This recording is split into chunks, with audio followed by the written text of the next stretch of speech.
नमस्कार मित्रांनो, लग्नानंतर होईलच प्रेम या मालिकेच्या 29 जुलैच्या भागामध्ये इथे जीवा आता मानिनीला विचारतो की पण आई तुला हे डिवोर्स बद्दल कोणी सांगितलं? तर मानिनी सांगते मला रेखा मावशीचा फोन आलेला होता. तर तिचं ते बोलणं ऐकल्यानंतर सगळ्यांना काही कळेनासच होतं आणि परत हे चौघेजण एकमेकांच्याकडे बघू लागतात आणि मानिनी पुढे सांगू लागते की सांगताना पण मला म्हणाली बघ हे कसं काय झालं सगळं काही, आणि एवढी ढसाढसा रडत होती, मला पण हे कसं तरीच झालं. तर आता काव्या परत मानिनीला विचारते, एक मिनिट काकू, मला एक गोष्ट कळाली नाही, डिवोर्सबद्दल तुम्हाला कोणी सांगितलं? तर आता मानिनी सांगू लागते, अगं रेखा म्हणजे माझी बहीण, तिचा फोन आलेला होता. तिने सांगितलं की तिचा मुलगा आनंद आणि अपेक्षा दोघेसुद्धा डिवोर्स घेत आहेत असं तिने सांगितल्यानंतर आता सगळ्यांना काही टोटल लागते आणि मानिनी पुढे म्हणते 6 महिने सुद्धा झालेले नाही तो आणि लगेच कसला काय डिवोर्स घेत आहेत असं म्हणून ती रडतच असते आणि आता हे चौघे एकमेकांच्याकडे बघू लागतात. तर आता जीवा धक्क्याने विचारतो की काय सांगतेस, आनंद दादा आणि अपेक्षाचा डिवोर्स होतोय? तर मानिनी म्हणते अरे तेच तर सांगते ना मी एवढा वेळ. तर पार्थ आता विचारतो तुम्ही दोघे त्यांच्याबद्दल बोलत होतात का? तर आता विक्रम धक्क्याने त्याला विचारतो हो मग तुम्हाला काय वाटलं? तर आता तेव्हा हे चौघे सुद्धा डोळे मोठे करून एकमेकांच्याकडे परत बघू लागतात. तर मानिनी म्हणते कसा हो, 6 महिन्यात कसा काय हा डिसिजन घेऊ शकतात ही मुलं? मला खरंच एक गोष्ट कळत नाही, डिवोर्स हा शब्द ऐकून माझी ही अवस्था झालेली आहे आणि या मुलांना विचारच करता येत नाही का? आनंद माझ्यासाठी जीवा आणि पार्थ सारखाच आहे. या आतानेच त्यांची लग्नगाठ बांधलेली आहे आणि आता ती सुटते तर किती त्रास होतोय मला. आणि आपण ना तर आता मागचीच पिढी झालेलो आहोत आणि तुमच्या मुलांसारखा आम्ही प्रॅक्टिकल विचार करूच शकत नाही. आम्हाला म्हणजे सगळं काही जोडणं टिकवून ठेवणं एवढंच काय ते माहिती आहे. असं क्षणात तोडणं तोडून टाकणं हे येतच नाही हो आपल्याला. आणि कशी हो मुलं ही विचार करतात असं बोलत ती स्वतःला खूप त्रास करून घेत असते. आता नंदिनी मानिनीला म्हणते अहो आई आता बास, किती त्रास करून घेताय स्वतःला, एक काम करा तुम्ही ना तुमच्या रूममध्ये पडा जरा वेळ, बरं वाटेल तुम्हाला, असं म्हणून ती आता तिला तिथून उठवते. आणि तेव्हा काव्या आणि नंदिनी मानिनीला घेऊन तिच्या रूममध्ये जाऊ लागतात. तर विक्रम आता या दोघांना म्हणतो बरं झालं तुम्ही आलात, तुम्ही म्हणजे तुमच्या बायका. तिकडे ते वसू आणि रम्या रूममध्ये बसून काहीतरी वेबिनार अटेंड करतायत, कानाला हेडफोन लावून बसलेले आहेत त्या दोघीसुद्धा, आणि इथे मी एकटा. आणि कसं आहे माहिती आहे का, यावेळी पुरुषांचा आणि नवऱ्याचा सुद्धा काही उपयोग नसतो, पण ठीक आहे आता तिच्या सुना आलेल्या आहेत ना, त्या घेतील सांभाळून, असं त्यानं म्हटल्यानंतर आता पार्थ आणि जीवा एकमेकांच्याकडे बघू लागतात. कारण विक्रमला तर काही माहितीच नसतं की या दोघांनी अगोदरच डिवोर्स फाईल केलेला असतो. तर आता त्यानंतर मित्रांनो इकडे बघा, नंदिनी आणि काव्या मानिनीला घेऊन तिच्या रूममध्ये येतात आणि तिला सावरू लागतात. तर नंदिनी तिला विचारते आई मी तुमचं जरा डोकं चेपून देऊ का, पाय दाबून देऊ का? तर मानिनीला मात्र काही सुचतच नसतं आणि तिला खूप त्रास होत असतो आणि ती म्हणते की नाही ग, मला असं काही पडून राहता येणार नाही, मला नाही वाटत मला झोप येईल. राहून राहून या दोघांचा विचार काही जात नाही बा डोक्यामधून. अपेक्षा खरंच चांगली मुलगी आहे अगं, ती जेव्हा घरी आली ना तेव्हा असं तुमच्यासारखंच सगळ्या रीतीभाती केल्या, वटपौर्णिमा केली, पूजा अर्चा, वाढदिवस सगळं काही छान केलं तिने.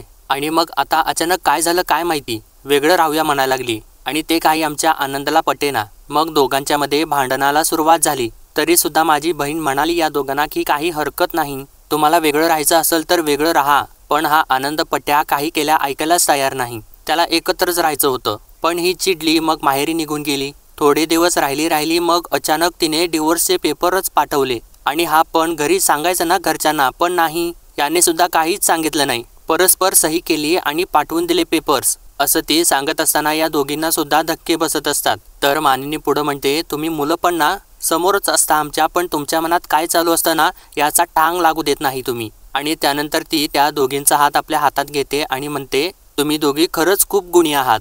मला माहिती आहे, मला माहिती नाही मी हे म्हणायला पाहिजे का नाही, पण माझं घर मोडू नका, असं तिने म्हटल्यानंतर या दोघींना सुद्धा खूप मोठा धक्का बसतो आणि या दोघी सुद्धा आपल्या नजरेतच पडतात, कारण त्यांनी अगोदरच त्यांचं घर मोडलेलं सुद्धा असतं. तर मानिनी पुढे म्हणते आम्ही ना बायका खूप हौसेने मुलांचे लग्न लावून देतो. मला मान्य आहे की कधी कधी ना हे विसरून जातो की मुलांसाठी जोडीदार आणलेले आहेत, तुम्हाला सुना म्हणून मिरवतो आम्ही, पण तितकेच लाडही करतो, तितकंच प्रेमही करतो ग तुमच्यावरती. तुम्हाला काही दुखलं खुपलं तर अगदी पोटच्या पोरीसारखी काळजी घेतो.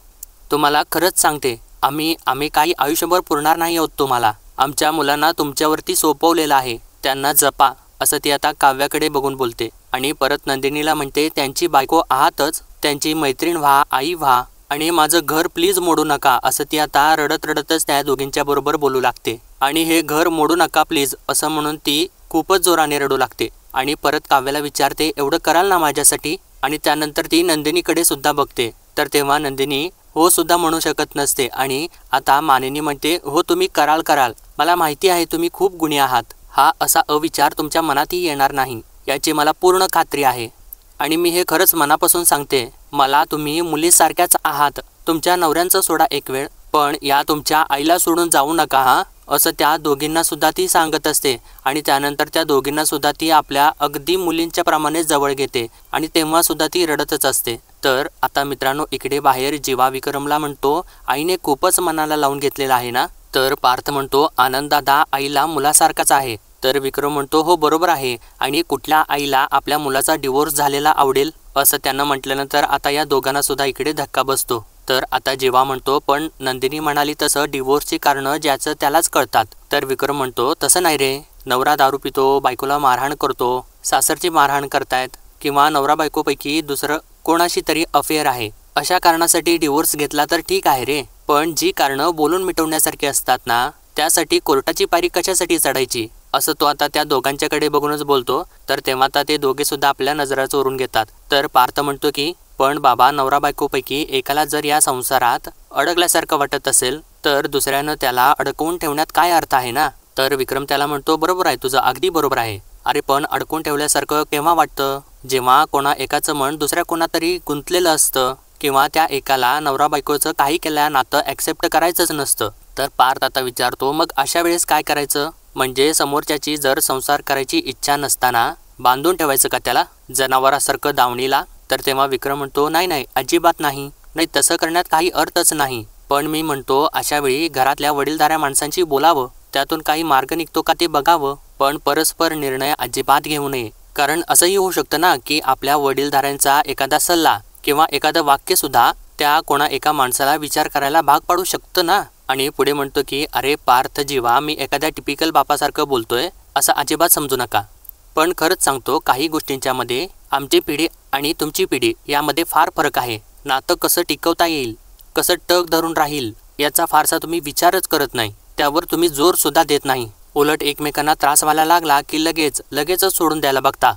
अरे सोल्युशन शोधण्यापेक्षा प्रॉब्लेम किती मोठा आहे, प्रश्न किती मोठा आहे हेच शोधायला सांगत बसता, नात्यालाही वेळ देत नाही आणि स्वतःलाही वेळ देत नाही। अरे जरा विचार करा, खूप आधी ज्यावेळी ना लहान वयातच लग्न व्हायची, अंतरपाठ दूर केल्यानंतरच आपण एकमेकांचे नवरा बायको आहे हे कळायचं, अरे तेव्हा सुद्धा नाती टिकायचीच ना, समाजाच्या भीतीने म्हणा किंवा आई वडिलांच्या धाकाने म्हणा, पण नवरा बायकोना एकमेकांचं नातं टिकवावं लागायचंच ना। आणि मग सोडून जाण्याचा पर्यायच त्यांच्याकडे नसल्यामुळे आणि ते मग एकमेकांना असे छान समजून घ्यायला लागायचे, त्यांच्या सुद्धा नात्याला भरायला कुठून तरी सुरुवात होतच होती ना।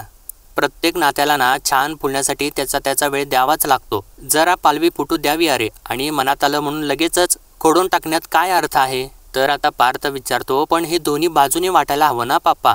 तर विक्रम म्हणतो, अर्थात अरे हा संसार दोन जीवांचा असतो, कोणा एकाच्या विचाराने होत नसतो। तर आता जीवा विचारू लागतो, पण तुम्ही आता जे बोललात ते इन जनरल घडतं त्या लग्नाबद्दल बोललात, कधी कधी अशीही लग्न होत असतील ना जी विचित्र सिच्युएशनमुळे झालेली असतील आणि ती चूक करेक्ट करण्यासाठी म्हणून ती दोन माणसं वेगळी होत असतील, असं त्यांना प्रश्न विचारल्यानंतर आता विक्रम मात्र थोडंसं शंकेनेच त्याच्याकडे बघत असतो। तर जीवा विचारतो, पण असं असू शकतं ना? तर विक्रम म्हणतो, हो असू शकतं ना, अगदीच असू शकतं, आता तुम्हा दोघांची लग्नसुद्धा अशा या विचित्र सिच्युएशनमध्ये झालेली आहेत ना, पण म्हणून तुम्ही दोघांनी नंदिनी काव्यापासून वेगळं होण्याच्या गोष्टी केलेल्या आहेत का? नाही केल्या ना? असं तो आता जीवाच्या नजरेत बघूनच बोलत असतो आणि तेव्हा इकडे पार्थला सुद्धा धक्का बसलेला असतो। तर विक्रम पुढे म्हणतो की पण तुम्ही दोघांनी आणि नंदिनी काव्याने असा विचार सुद्धा केलेला नाही, कारण तुम्ही दोघे सुद्धा खूप समंजस आहात, असा विचार सुद्धा कधी तुमच्या मनाला शिवणार नाही, माहिती आहे मला, असं तो पूर्णपणे खात्रीनेच त्यांच्यासोबत बोलत असतो। आणि पुढे म्हणतो की आणि जर समजा कधी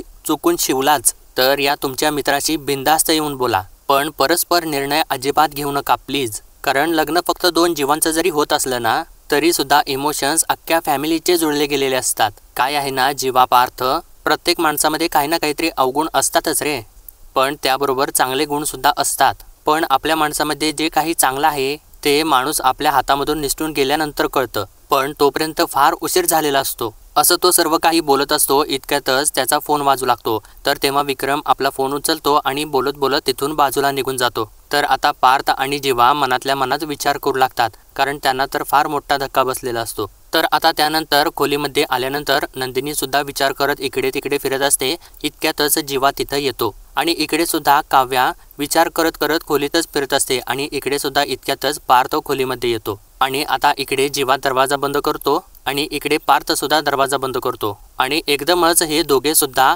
एकाच वेळी बोलतात, नको सांगूयात घरी. आणि इकडे जीवा आणि नंदिनी सुद्धा एकाच वेळी ते सुद्धा बोलतात, नको सांगूयात घरी. आणि पहिल्यांदाच मित्रांनो या दोघांचं सुद्धा एकमत झालेलं असतं. तर इकडे पार्थ काव्याला विचारतो, तुम्हालाही हे असंच वाटते ना? तर काव्या सुद्धा हो असं सांगते. आणि आत्ता नकोच सांगायला, पण म्हणजे सांगायला तर लागणारच आहे, पण जरा वेळ काळ बघून आणि हळूहळू घरच्यांच्या मनाची तयारी करून सांगूयात. तर पार्थ सुद्धा म्हणतो, मलाही असंच वाटतं. मला वाटलं होतं की बाबा हे खूप चांगल्या प्रकारे हँडल करू शकतील, पण ते सुद्धा खूप हल्लेत आनंददादाचं ऐकून. त्यांच्यासाठी हा खूप मोठा इमोशनल डॅमेज आहे. तर मित्रांनो आता इकडे नंदिनी जीवाला म्हणते, आईंची अवस्था तर बघवत नव्हती. त्या आनंददादांच्या डिवोर्सबद्दल ऐकून ही त्यांची अवस्था झालेली आहे. तर मग आपल्याबद्दल कळल्यानंतर त्यांची काय अवस्था होईल?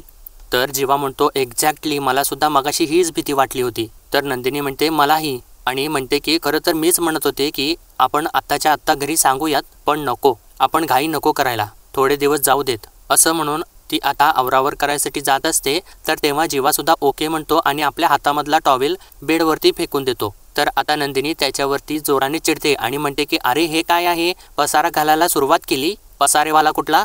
तर आता जीवा तिला म्हणतो, झालं का, तुझा परत सुरू झालं का? अगं वेळ काय आणि तू बोलतेस काय? तर नंदिनी त्याला म्हणते, अरे पण नीट वागत जा ना, जरा सुद्धा वळण नाहीये तुमच्या हाताला.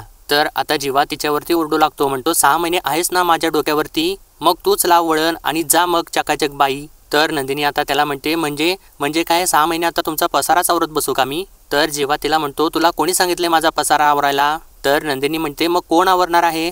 जरा सुद्धा शिस्त नाहीये तुम्हाला. तर जीवा म्हणतो, आणि मला शिस्त लागणार सुद्धा नाहीये. आणि तो आता अजून कपडे घेऊन पसारा करू लागतो आणि म्हणतो, आणि मला असा हा सगळा पसाराच आवडतो, आवर आता तू पसारा हा. तर नंदिनी म्हणते, पण मला हा पसारा आवरत नाही, पसारेवाला. असं म्हणून ती आता पसारा आवरू लागते आणि ती तिथून निघूनच जाते. तर तेव्हा जीवा तिला म्हणतो, अगं ए चकाचक बाई, असं म्हणून तो आता थोडंसं शांतच होतो. तर मित्रांनो आता इकडे पार्थ काव्याला म्हणतो, आज आपण कोर्टात जाऊन डिवोर्स पिटिशन फाईल केलेली आहे, हे कळल्यावर आईची काय अवस्था होईल? तर काव्या म्हणते, मला सुद्धा तेच वाटतंय. नाही, आपण म्युच्युअली डिवोर्स घेतो हे माननीय काकूंना सांगायची काही गरज नाहीये.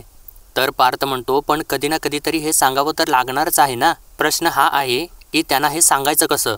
तर काव्या म्हणते, हो ना, आणि मगाशी आम्ही माननीय काकूंना त्यांच्या खोलीमध्ये घेऊन गेलेलो होतो, तेव्हा आम्हाला दोघींना सुद्धा त्यांनी एकत्र बसवलं आणि बरंच बोलल्या त्या आमच्याशी. आम्हाला म्हणाल्या, तुम्ही मुली आहात आमच्या, काहीही झालं तरी सुद्धा मला सोडून जाऊ नका. मला एक गोष्ट कळत नाहीये पार्थ, त्या इतक्या इमोशनली कनेक्ट झालेल्या असताना कसं हे घर सुटणार आहे? कशी सोडू या घरामधली माणसं? काय करणार आहे मी, कोणास ठाऊक? असं ती बोलत असताना पार्थ लगेचच तिला म्हणतो, मग नका जाऊ ना तुम्ही माहेरी. असं त्यानं बोलल्यानंतर आता काव्या धक्क्यानेच त्याच्याकडे बघू लागते. तर पार्थ आता थोडासा अडकळत तिला म्हणतो, म्हणजे बघा ते काय आहे ते, पुढचे 6 महिने तुम्ही याच घरात असं बोलतो, बेडवरती बसतो आणि कसला तरी आवाज होतो आणि बहुतेक तो कुठल्या तरी वस्तूवरती बसलेला असतो. आणि काव्या आता त्याच्याकडे बघून त्याला विचारते, काय झालं, कसला आवाज आला, आता काहीतरी तुटलं का? तर आता पार्थ तिथून उठतो आणि म्हणतो, नाही काही नाही तुटलं. असं म्हणून तो उठून बघतो तर बेडवरती पांघरूणच्या खाली काव्याचं एक पुस्तक आणि तिच्या स्पेक्स असतात आणि तिच्या रिडिंग स्पेक्स तुटलेलं बघून पार्थला तर मोठा धक्काच बसतो आणि तो डोळे मोठे करून त्या स्पेक्सकडे बघू लागतो आणि ते परत पांघरून झाकतो. तर आता काव्या पुढे येते आणि तेव्हा पार्थ एकदम दाबून त्याच्यावरती हात धरतो. तर काव्या त्याला म्हणते, अहो असं काय करताय तुम्ही, बघू देत मला काय तुटलंय ते, लहान मुलं आहात का तुम्ही? तर पार्थ म्हणतो, नाही काही नाही तुटलं, काही सुद्धा नाही तुटलं. तर काव्या आता त्याच्यावरती भडकू लागते आणि म्हणते, नाही आवाज आलेला आहे मला, काही तुटलेलं नाही म्हणजे काय? असं म्हणून ते आता त्याला बाजूला करते आणि ते पांघरून उघडून बघते. तर तेव्हा तिला तिचे रिडिंग स्पेक्स दिसतात आणि आता काव्या रागानेच थोडं पार्थकडे बघते आणि ते रिडिंग स्पेक्स आपल्या हातामध्ये घेते आणि पार्थला विचारते, हे काय आहे? तर पार्थ मित्रांनो आता एकदम लहान मुलासारखा तिच्याकडे बघत असतो आणि काही न बोलता एकदम शांतच उभा असतो. तर आता काव्या परत त्याला इशाऱ्याने विचारते, हे काय आहे? तर पार्थ आता एकदम हळू आवाजात म्हणतो, रिडिंग स्पेक्स आहेत ते. तर काव्या म्हणते, कळतंय ना? आणि परत एकदम जोरातच त्याच्यावरती ओरडते, कळतंय ना? मग तुम्हाला 4 डोळे असून सुद्धा दिसलं कसं काय नाही? कसं काय तुटलं हे, असं म्हणून ती त्याच्या अंगावरतीच जाते. तर तेव्हा पार्थ मात्र चांगलाच घाबरतो आणि तिला म्हणतो 4-4 डोळे असले म्हणून काय झालं, चादरीच्या खालचं दिसणार आहे का, मोडणारच ना ते. तर काव्या त्याला म्हणते तुम्ही एकदमच गप करून खाली बसलात म्हणून तुटलेला आहे तो चष्मा. तर तेव्हा पार्थ तिला म्हणतो मग ती काय ठेवायची जागा आहे का, मोडणारच ना ते. तर काव्या त्याच्यावरती ओरडते, म्हणते की मला जिथं हवं आहे तिथं मी माझा चष्मा ठेवेन. तर पार्थ म्हणतो आणि मला जिथं हवं आहे तिथं मी बसेन, काही जरी मोडलं तरी मला काही फरक पडत नाही. तर तेव्हा काव्या म्हणते अहो पण हे रीडिंग स्पेस नाही माझे रीडिंग स्पेस आहेत ना, तुमचे नाही आहेत ते, मग तुम्हाला कशाला फरक पडणार आहे, मला फरक पडणार आहे. असं म्हणून ते आता मोडकेच रीडिंग स्पेक्स आपल्या डोळ्याला घालते आणि पार्थला विचारते कसं वाचू मी आता. तर मित्रांनो आता तिच्याकडे बघून पार्थ मात्र मोठ्यानेच हसू लागतो आणि म्हणतो एका डोळ्यावरती हात घेऊन वाचा. आणि काय नाटकं लावली तो तुम्ही, 2 दिवस फक्त तुम्ही हे रीडिंग स्पेक्स वापरलेले आहेत आणि याच्या अगोदर कसं वाचत होता ना तसं वाचा तुम्ही. तर तेव्हा काव्या म्हणते आणि जर मग तसं असेल ना पार्थ देशमुख, तुम्ही तिकडे मोहिते सदनमध्ये डिलिव्हरी बॉय म्हणून आलेला होतात हा चष्मा द्यायला का. तर पार्थ आता म्हणतो चुकलंच माझं, चुकलंच, नव्हतंच यायला पाहिजे होतं. आधी आय कार्ड राहिलं म्हणून द्यायला आलो आणि नंतर स्पेक्स राहिले म्हणून द्यायला आलो. यापुढे देणार नाही, लक्षात ठेवा, कळलं ना तुम्हाला. तुम्ही काहीही विसरून गेलात तरी मी तुम्हाला द्यायला येणार नाही. 6 महिने सहन करायचं एकमेकांना, असं म्हणून तो आता थोडंसं बाजूला जातो. तर तेव्हा काव्यासुद्धा त्याच्यावरती चिडते आणि म्हणते नकोयत मला तुमचे फेवर्स, गेलात उडत. तर पार्थ तिकडूनच ओरडतो मी काय पक्षी नाही आहे उडायला. असं म्हटल्यानंतर आता काव्या डोक्यालाच हात लावते. तर मित्रांनो आजच्या भागात एवढंच आणि पुढील भागामध्ये आपण पाहणार आहोत. काव्या आणि नंदिनी बोलत असतात इतक्यात पार्थ तिथे येतो. तर तेव्हा नंदिनी पार्थला म्हणते अहो पार्थ तुम्ही आलात का, मी इतक्यातच काव्याला ना पाठवणार होते तुम्हाला बोलवायला. तर पार्थ तिला म्हणतो त्यांनी तर माझ्यासोबत बोलूच नाही. तर नंदिनी पार्थला विचारते तुमच्यात भांडण झालेलं आहे का. तर तेव्हा पार्थ आणि काव्या एकदमच दोघे सुद्धा नाही असं सांगतात आणि दोघे सुद्धा एकदमच म्हणतात की आमचं भांडण झालेलं नाही आहे. तर इतक्यातच जीवासुद्धा तिथं येतो आणि मला तर खूप भूक लागलेली आहे आणि दादा काय आहे रे जेवायला असं विचारतो. तर तेव्हा नंदिनी म्हणते गॅसवर कढई आहे जाऊन बघून या, असं म्हणून ती सुद्धा त्याला थोडंसं तिरकसच बोलते. तर तेव्हा पार्थ आता नंदिनीला विचारतो तुमचं सुद्धा भांडण झालेलं आहे का. तर तेव्हा आता नंदिनी आणि जीवा एकमेकांच्याकडे बघू लागतात. तर मित्रांनो आजच्या भागात एवढंच आणि भेटूया पुढील भागामध्ये. तोपर्यंत व्हिडिओला लाईक, सबस्क्राईब आणि शेअर करायला अजिबात विसरू नका.